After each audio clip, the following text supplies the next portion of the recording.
Hello नमस्कार। स्वागत है आप सभी का एक बार फिर से राजस्थान कला एवं संस्कृति की इस क्लास में। साथियों, इस क्लास में आज अपन बात करने वाले हैं प्रश्नोत्तरों के बारे में, यानी कि जो क्लासें अपन ने पढ़ी हैं उन पर आधारित कुछ प्रश्न अपन करेंगे और देखेंगे कि अपने को कितना कुछ याद रह रहा है और कितना कुछ अपन पढ़ रहे हैं, क्या पढ़ रहे हैं, कैसे प्रश्न आते हैं एग्जाम्स में। तो हर एग्जाम की दृष्टि से ये क्लास आपकी महत्वपूर्ण है। चलिए शुरू करते हैं। तो इसमें सबसे पहला प्रश्न है कि राजपूताना संग्रहालय, प्रश्न है राजपूताना संग्रहालय की स्थापना किस दुर्ग में हुई, यानी कि किस दुर्ग के अंदर आपके राजपूताना म्यूजियम है वो बनाया गया है। तो ये आपको ध्यान में रखना है, कौन से दुर्ग में है। तो राजपूताना म्यूजियम है वो आपके कौन से में हो जाएगा, मैगजीन दुर्ग में हो जाएगा। ठीक है, मैगजीन फोर्ट इसको कहा जाता है।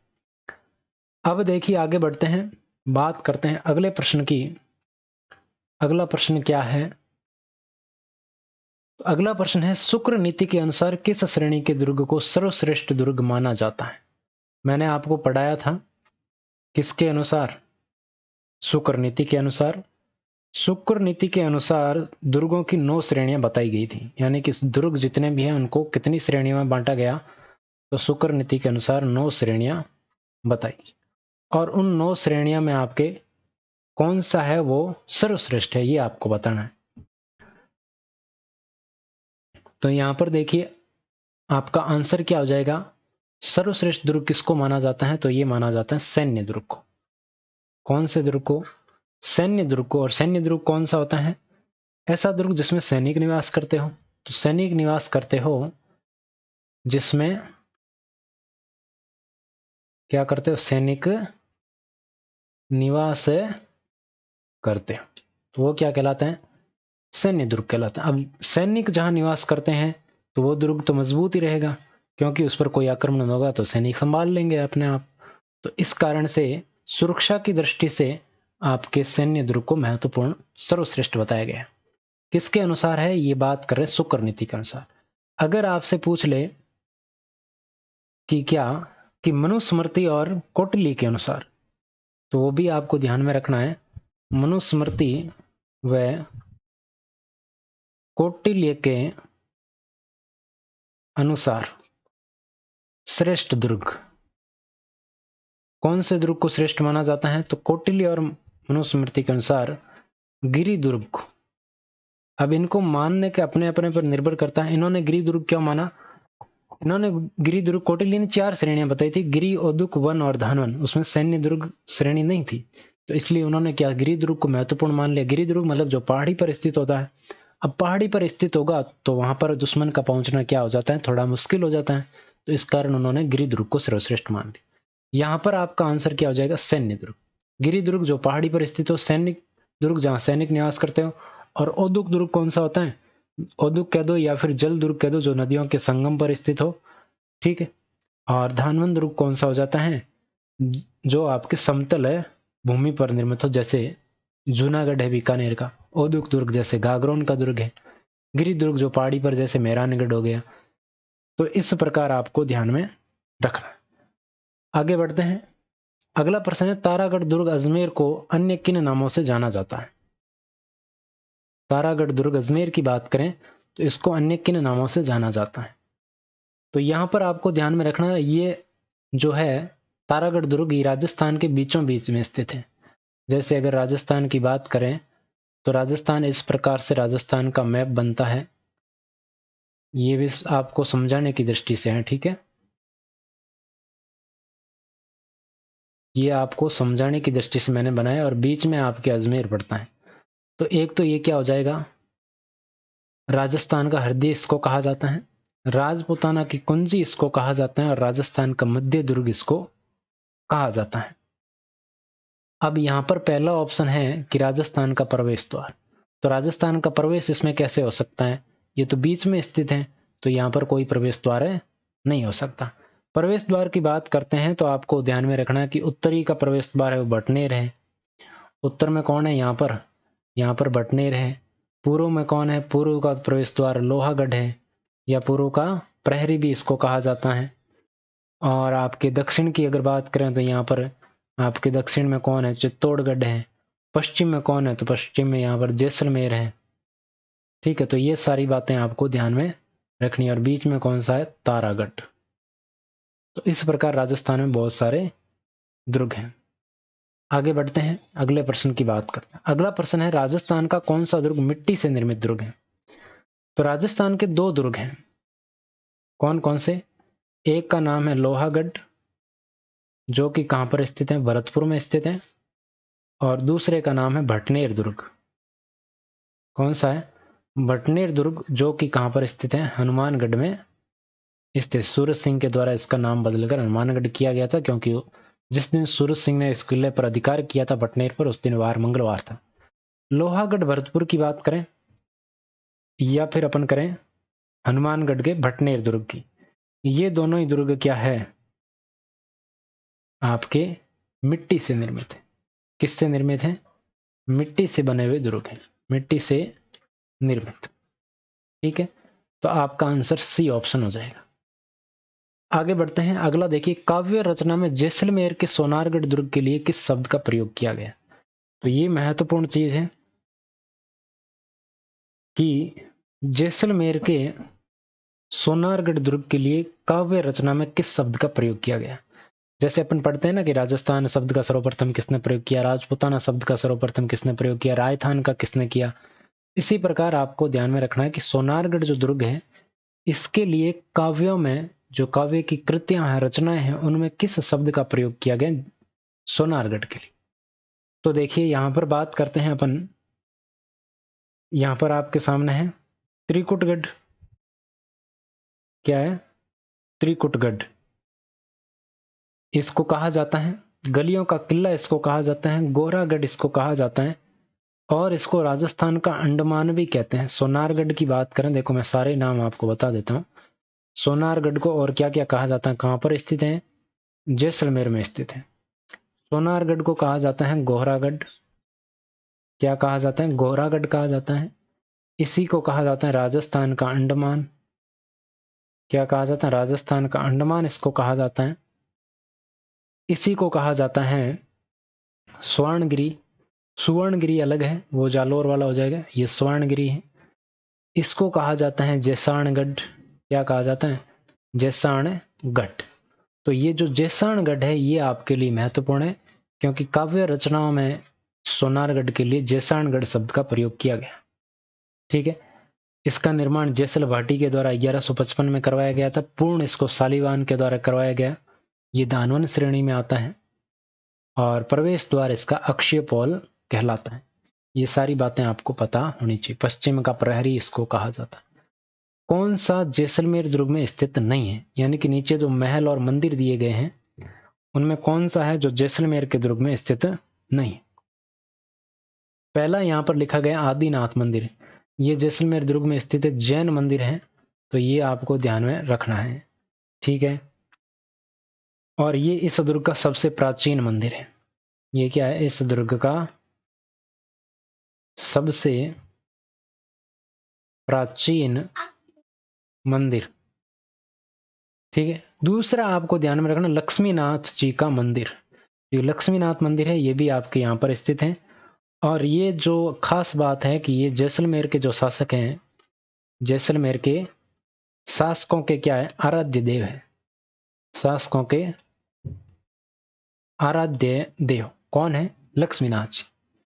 ठीक है, और इस मंदिर की खास बात और है कि ये लक्ष्मीनाथ जी का जो मंदिर है, इसके दरवाजे और खिड़कियां किससे बनी हुई हैं, दरवाजे व खिड़कियां चांदी से बनी हुई। खिड़कियां किससे बनी हुई है, चांदी से निर्मित है।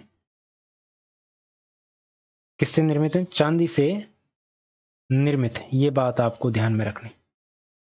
और इसमें जो लक्ष्मीनाथ जी की है ना मूर्ति, वो मूर्ति मेड़ता से लाई गई। अब देखिए यहां पर बात करते हैं, तो कौन सा आपके यहां पर नहीं है, तो बादल महल भी यहां पर स्थित है। बादल महल की बात करें तो ये राजस्थान का सबसे ऊंचा बादल महल है। क्या है, राजस्थान का सबसे ऊंचा बादल महल अगर आपसे पूछ ले तो ये जैसलमेर में स्थित है। ठीक है, और इसको क्या कहा जाता है? इसको कहा जाता है ताजिया टावर। ताजिया टावर इसको कहा जाता है। 5 मंजिला है, महल है ये, बादल महल। 5 मंजिला महल है। आपसे यही पूछा जाता है कि राजस्थान का सबसे ऊंचा बादल महल कहाँ है, तो जैसलमेर में, और ताजिया टावर इसको कहा जाता है। बचा कौन सा? अमरकोट। तो ये अमरकोट आपका आंसर हो जाएगा, ये जैसलमेर दुर्ग में स्थित नहीं। आगे बढ़ते हैं। जैसलमेर दुर्ग का प्रसिद्ध अर्धशाखा कब और किस शासक के समय हुआ? जैसलमेर का अर्धशाखा प्रसिद्ध है, आपको पता है। जैसलमेर में देखो 3 शाखे होने थे, लेकिन 2.5 हुए हैं। 2.5 शाखों के लिए प्रसिद्ध है। तो प्रथम शाखा कब हुआ? प्रथम शाखा तो हुआ 1312 ईस्वी में। कब हुआ? 1312 ईस्वी में। कौन था? तो जैसलमेर का शासक तो था मूलराज सेकंड। और आपके आक्रमण किसने किया था? आक्रमण किया था अलाउद्दीन खिलजी। किसने किया? अलाउद्दीन खिलजी ने आक्रमण किया। इस समय क्या हुआ? जैसलमेर का प्रथम शाखा हुआ। जैसलमेर के दूसरे शाखा की बात करते हैं, सेकंड शाखा। शाखा मतलब जौहर और केसरिया दोनों। तो शाखा आपके सेकंड शाखा कब हुआ? तो सेकंड शाखा आपके हुआ 1370-71 में। कब हुआ? 1370-71 में हुआ। और इस समय जैसलमेर का शासक कौन था? तो जैसलमेर का शासक था दूदा। और आक्रमण किसका था? आक्रमण था फिरोज शाह तुगलक का। किसका था? फिरोज शाह तुगलक का यहां पर आक्रमण था। यह था आक्रांता, यानी कि आक्रमणकारी। और फिर है अर्धशाखा। अर्धशाखा क्यों हुआ, इसका भी बात करेंगे। तो अर्धशाखा हुआ कब? तो अगर अर्धशाखा हुआ 1550 ईस्वी में। शासक कौन था? तो शासक था यहां पर लूणकर्ण। कौन था? लूणकर्ण। आक्रमण किसका था? आक्रमण था कंधार के अमीर अली का। आक्रमण कौन था? अमीर अली था आक्रमणकारी कंधार का। यह है आक्रांता। ठीक है। अब देखिए यहां पर आपको ध्यान में रखना कि अर्धशाखे का मतलब क्या है। तो यहां पर राव लूणकर्ण के द्वारा क्या किया गया? केसरिया तो किया गया, लेकिन यहां पर क्या होता है? जौहर नहीं होता है। जौहर नहीं हुआ। अब जौहर नहीं हुआ, क्यों नहीं हुआ जौहर? क्योंकि यहां पर बाटी शासकों की क्या हुई है? विजय हुई है। बाटियों की विजय के कारण। ये तो लूणकर्ण है, वो तो चला गया, लेकिन यहां पर जीत कर गया। जैसलमेर के जो शासक थे उसकी जीत हुई थी। तो इस कारण से महिलाओं ने यहां पर जौहर नहीं किया। महिलाएं जौहर क्यों करती थी? अपने स्त्रीत्व सतीत्व की रक्षा के लिए, अपनी अस्मिता की रक्षा के लिए जौहर करती थी, ताकि उसको कोई भी वो आक्रांता है उसको देख भी ना सके, छू भी ना सके। तो देखिए उससे बचने की यहां पर आवश्यकता थी नहीं, क्योंकि विजित हो गए थे, और विजित होने के बाद में बाहर का कोई प्रवेश नहीं कर सकता था। तो आपसे पूछा था कि कब और किसके समय हुआ, तो 1550 में राव लूणकर्ण के समय हुआ। सी ऑप्शन बिल्कुल करेक्ट हो जाएगा। आगे बढ़ते हैं। अगला ऑप्शन है, कौन सी विशेषता भटनेर दुर्ग की नहीं है? अब ये तो प्रिंटिंग के कारण ऐसा हो गया है, तो इसको आपको ध्यान में रखना है कि कौन सी विशेषता भटनेर दुर्ग की नहीं है। जैसलमेर के दुर्ग के बारे में, जैसलमेर के दुर्ग के बारे में कहा जाता है कि पैर है वो पत्थर के होने चाहिए। पैर क्या होने चाहिए? पत्थर के। और घोड़े हैं वो लकड़ी के होने चाहिए। और शरीर आपके बख्तर बंद होगा, तभी आपके क्या है? जैसलमेर पहुंच सकते हैं। अबुल फजल ने कहा था, घोड़ा कीजिए काट का, पग कीजिए पाषाण, शरीर राखे बख्तर बंद, तो पहुंचे जैसाण। ये बात की थी किसने? अबुल फजल। अब देखिए बटनेर दुर्ग की अपन प्रश्न पूछा है, तो बटनेर दुर्ग की बात करते हैं। इसका निर्माण भूपत भाटी ने करवाया था, आपको पता ही है। और इसका वास्तुकार कौन था? केकैया था। बिल्कुल सही है। ये कौन है? ये इस दुर्ग का वास्तुकार है। ठीक है। और सर्वाधिक देशी आक्रमण नहीं, इस पर सर्वाधिक विदेशी आक्रमण हुए हैं। बटनेर दुर्ग अगर आपसे पूछ ले एग्जाम में कि सर्वाधिक विदेशी आक्रमण, सर्वाधिक विदेशी आक्रमण किस दुर्ग पर हुए हैं, तो ये हुए हैं बटनेर दुर्ग पर। अगर आपसे पूछ ले कि राजस्थान का सबसे प्राचीन दुर्ग, तो भी कौन सा आ जाएगा? बटनेर दुर्ग। ठीक है, ये आपको ध्यान में रखना है। अब आपसे पूछा जा रहा है कि सबसे प्राचीन दुर्ग, तो बिल्कुल सही है, इसका निर्माण भूपत भाटी ने करवाया। ये देखो भूपत भाटी, आपको ये ध्यान में रखना, कई जगह आपको मिलेगा भूपत भाटी और कई जगह भाटी की जगह आपको भट्टी भी मिल सकता है। तो ये आपको कंफ्यूज यहां पर नहीं होना है, कोई सा भी हो अपने को एग्जाम में पास होना है बस। दोनों को ध्यान में, बाटी भट्टी कोई कुछ भी आ जाए तो वो भूपत नाम आ गया तो ठीक है, बाकी कोई ऑप्शन सही नहीं हो रहा हो तो। अब देखिए यहां पर पूछा है कि कौन सी विशेषता नहीं है, तो दूसरी विशेषता इसकी नहीं है क्योंकि देसी आक्रमण इस पर नहीं, विदेशी हुए थे। ठीक है, आगे बढ़ते हैं। अगला प्रश्न देखिए, बटनेर दुर्ग पर अंतिम विदेशी आक्रमण किसके द्वारा किया गया था? देखिए प्रथम विदेशी आक्रमण की बात करते हैं, किस दुर्ग की? बटनेर दुर्ग। बटनेर दुर्ग पर प्रथम विदेशी आक्रमण,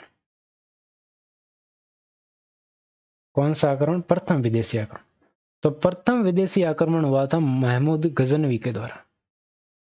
किसके द्वारा? 1001 ईस्वी में महमूद गजनवी ने किया था। ठीक है, और अंतिम की अगर बात करें, ये सब मैं पहले भी पढ़ा चुका हूं, अंतिम विदेशी आक्रमण। तो अंतिम विदेशी आक्रमण है वो किसके द्वारा किया गया? अंतिम विदेशी आक्रमण हुआ था 1532 से 34 के मध्य, और ये किसके द्वारा किया गया? कामरान के द्वारा किया गया था। ठीक है, तो ये आपको ध्यान में रखना है। और इस दुर्ग के बारे में, बटनेर दुर्ग के बारे में एक बात और ध्यान रखना कि ये राजस्थान का एकमात्र दुर्ग है जहां पर मुस्लिम महिलाओं ने जौहर किया था। इस दुर्ग में आप ध्यान रख लीजिए कि इस दुर्ग में एकमात्र ऐसा दुर्ग है जिसमें मुस्लिम महिलाओं ने जौहर किया था। ठीक है, महत्वपूर्ण बात है, पूछा जाता है एग्जाम में। तो यहां पर आपका आक्रमण क्या, आंसर क्या हो जाएगा? कामरान। क्या हो जाएगा? कामरान। अब यहां पर देखो, पहला ऑप्शन तो मैंने बता दिया कि विदेशी आक्रमण था पहला। तैमूर लंग कौन था? तो तैमूर लंग ने इस दुर्ग पर आक्रमण किया था 1399 ईस्वी में। कब किया था? 1399 ईस्वी में। और 1399 ईस्वी में यहां पर बटनेर में साका हुआ था, यहां पर आपको ध्यान रखना है। ठीक है, बटनेर का शासक दूलचंद था इस समय, और आक्रमण किसने किया था? तैमूर लंग ने। तो इधर शासक कौन था? दूलचंद। यहां पर कहां का? बटनेर का। और इस जौहर का प्रमाण यहां पर साका नहीं, जौहर का ही प्रमाण मिलता है, और जौहर का प्रमाण है वो मिलता है तुजुक ए तैमूरी से। और तुजुक ए तैमूरी क्या है? तो तुजुक ए तैमूरी आपके तैमूर लंग की आत्म कथा है। ठीक है, अब देखिए आगे बढ़ते हैं। अगला है, राजस्थान के किस दुर्ग को राती घाटी का दुर्ग कहा जाता है? महत्वपूर्ण है, पूछा गया प्रश्न है, राती घाटी का दुर्ग। तो जो जूनागढ़ दुर्ग है, जूनागढ़ कौन सा? बीकानेर वाला। बीकानेर का जूनागढ़ दुर्ग है वो कहाँ स्थित है? तो ये राती घाटी में स्थित है। कहां पर है? राती घाटी में बीका जी की टेकरी पर स्थित है। बीका जी की टेकरी नामक स्थान पर स्थित है। ठीक है, ये आपको ध्यान में रखना है, जूनागढ़। इसका निर्माण किसने करवाया? राय सिंह ने करवाया। किसने करवाया? राय सिंह ने। और यहां पर राय प्रशस्ति लगी हुई है, उससे भी अपने को इसकी जानकारी मिलती है। तो ये बात आपको समझ में आ गई, राती घाटी का दुर्ग किसको कहा जाता है? जूनागढ़ को कहा जाता है। अगला देखो, राजस्थान का एकमात्र दुर्ग जहां पर 33 करोड़ देवी देवताओं का मंदिर है। अगर आपसे पूछे 33 करोड़ देवी देवताओं का मंदिर, तब तो क्या आंसर हो जाएगा? जूनागढ़, बीकानेर। ठीक है, अगर आपसे पूछ ले 33 करोड़ देवी देवताओं की साल, साल पूछ ले, तो ये आपके कहां पर स्थित है? मंडोर, जोधपुर। कहां पर? मंडोर, जोधपुर में स्थित है। ठीक है, तो ये बात आपको ध्यान में रखनी है। राजस्थान का प्रथम दुर्ग जिसमें लिफ्ट लगी हुई है अगर आपसे पूछ ले तो वो भी कौन सा है? जूनागढ़ दुर्ग। 33 करोड़ देवी देवताओं का मंदिर कहाँ है? जूनागढ़। और ये 33 करोड़ देवी देवताओं का मंदिर जूनागढ़ में है, ये किसने बनवाया?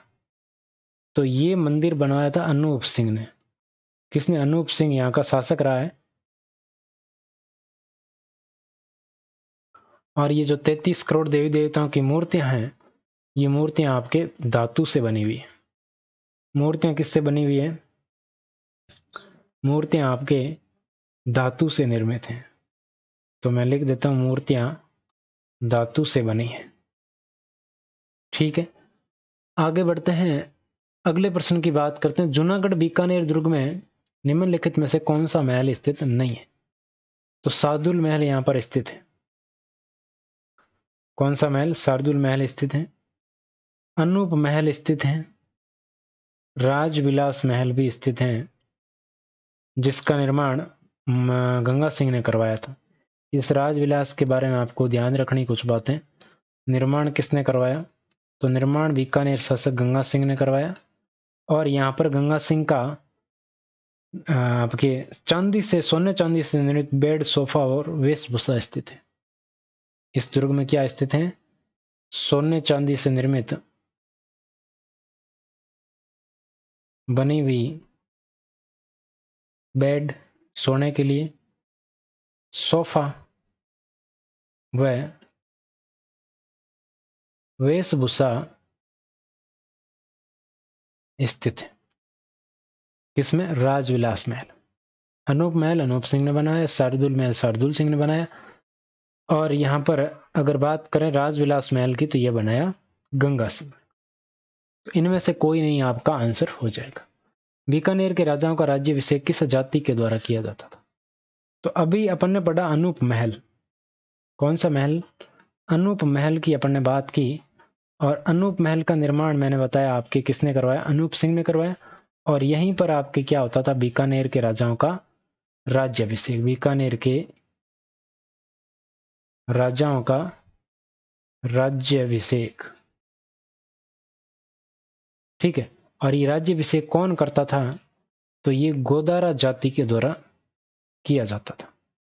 तो बी ऑप्शन आपका बिल्कुल करेक्ट हो जाएगा।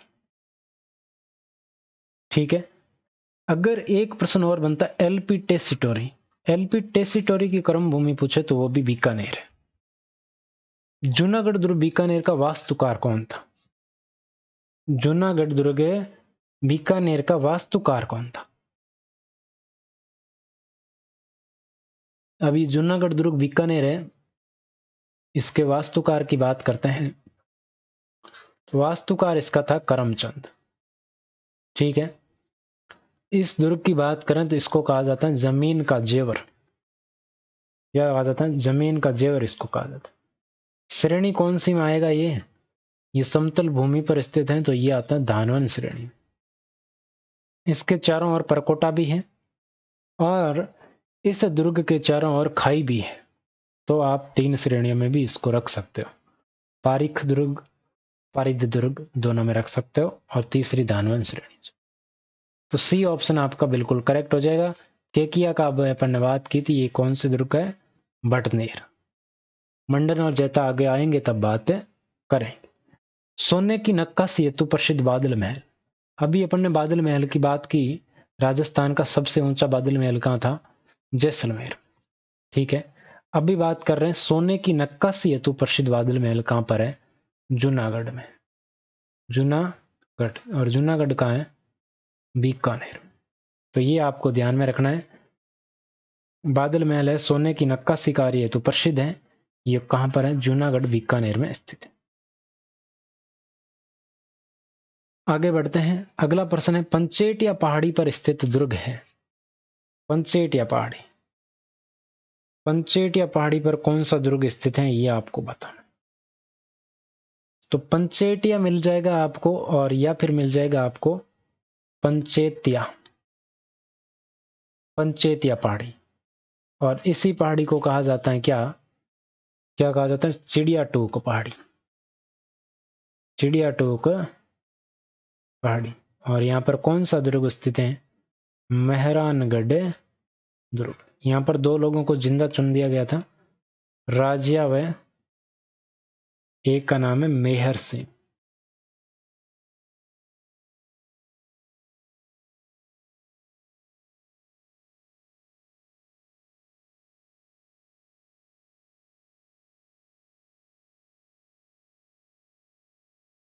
और इस दुर्ग की अगर बात करें, मेहरानगढ़ दुर्ग की, तो इसका प्रवेश द्वार है वो कहलाता है जोधा की पौड़।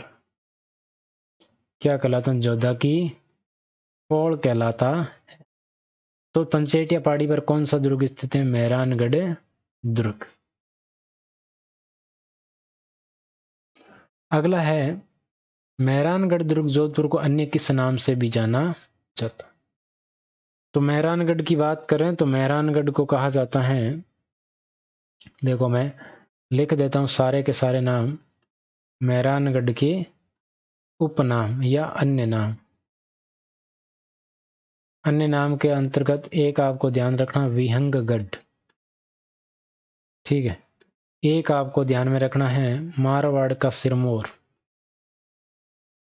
मारवाड़ का सिरमौर। एक आपको ध्यान में रखना, जोधा की ढाणी। एक आपको ध्यान में रखना, मयूर ध्वजगढ़। मयूर ध्वजगढ़। इसी को कहा जाता है सूर्यगढ़। सूर्य नगरी कहा जाता है सूर्यगढ़। इसी को कहा जाता है गढ़ चिंतामणि। क्या कहा जाता है? गढ़ चिंतामणि। इसी को कहा जाता है कागमुखी गढ़। इतने सारे इसके उपनाम हैं। तो गढ़ चिंतामणि कहा जाता है, मयूर ध्वजगढ़ कहा जाता है, कागमुखी गढ़ कहा जाता है। तो उपयुक्त तो सभी आपका आंसर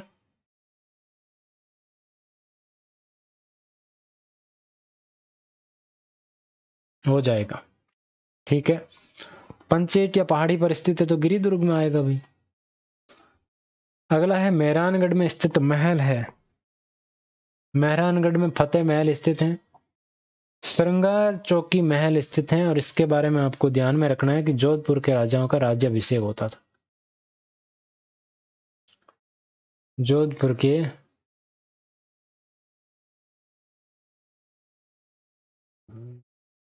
राज्याभिषेक यहीं पर होता था। निर्माण किसने करवाया? तो इसका निर्माण करवाया राव जोधा ने। और बीकानेर के शासकों का राज्याभिषेक अनूप महल। ठीक है। इसके जीर्णोद्वार की बात कर लो, किसने करवाया? तख्त सिंह ने। फूल महल भी यहाँ स्थित है, तो उपयुक्त सभी हो। फूल महल आपके अभय सिंह के द्वारा बनाया गया था, इसके बारे में ध्यान रखें। इसका निर्माण किसने करवाया? निर्माण तो करवाया अभय सिंह ने। और इस पर सोने की चक्का, एक मिनट,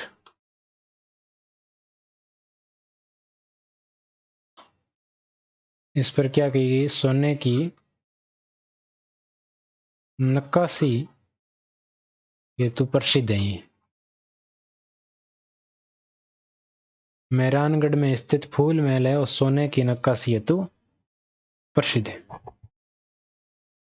और इसको मेहरानगढ़ का सबसे आकर्षक महल कहा जाता है। इसको फूल महल को ही क्या कहा जाता है? सबसे आकर्षक महल।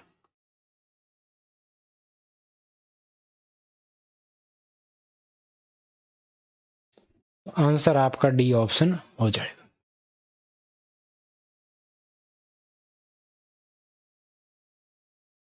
मेहरानगढ़ के किस महल में राम रावण युद्ध का चित्रण किया गया है? तो देखो, एक मेहरानगढ़ में एक महल स्थित है जिसका नाम है चोखलाव महल। चोखलाव तालाब नहीं, चोखलाव महल है। और इसका निर्माण करवाया था मालदेव ने। किसने करवाया? मारवाड़ के शासक मालदेव ने करवाया। इसी महल के अंदर आपके 2 चित्र स्थित हैं। एक तो आपके राम रावण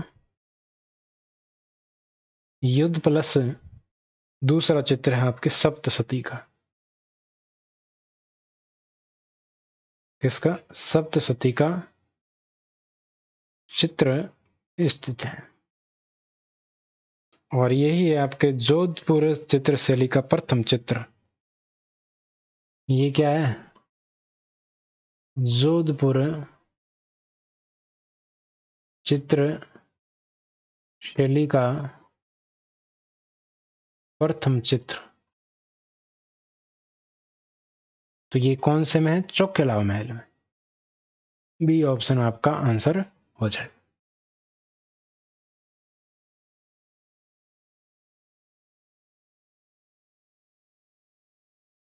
और ये है आज का अंतिम प्रश्न। जोधपुर में रानीसर तालाब का निर्माण किसके द्वारा करवाया गया?